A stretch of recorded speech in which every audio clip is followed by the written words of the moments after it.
এবারও বড় মোড়ল সবার চোখ ফাঁকি দিয়ে ধরা ছোঁয়ার বাইরে চলে গেল। রাজকুমার আদালতে এইবারও বড় মোড়লের কথা বলেনি।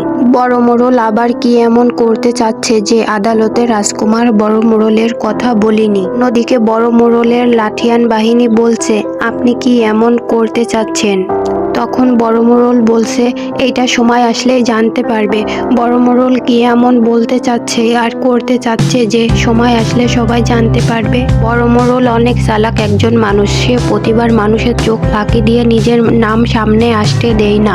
রোজ বড় মোড়লকে জিজ্ঞাসা করলো, তুমি রহিমকে রাজকুমার দিয়ে খুন করিয়ে কেন আমাকে ফাঁসালে? সেইটা তুমি আগে বলো। তখন বড় মোড়ল বলতেছে, আমি এর কিছুই জানি না।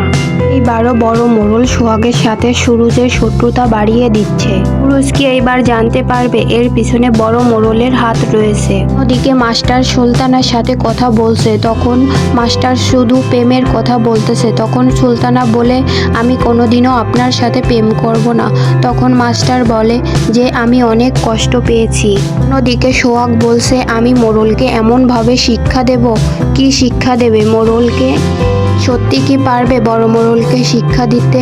সত্যি কি পারবে সত্যিটা সামনে আনতে? সোহাগ কি পারবে বড় মোড়লকে শায়েস্তা করতে? বড় মোড়ল সোহাগকে আবার কোনো বিপদে ফেলবে? সকল প্রশ্নের উত্তর পেতে ঈগল ড্রামা ধনী গরিব সিরিজে চোখ রাখুন। আগামী 22 তারিখ 3টায় দেখতে পারবেন।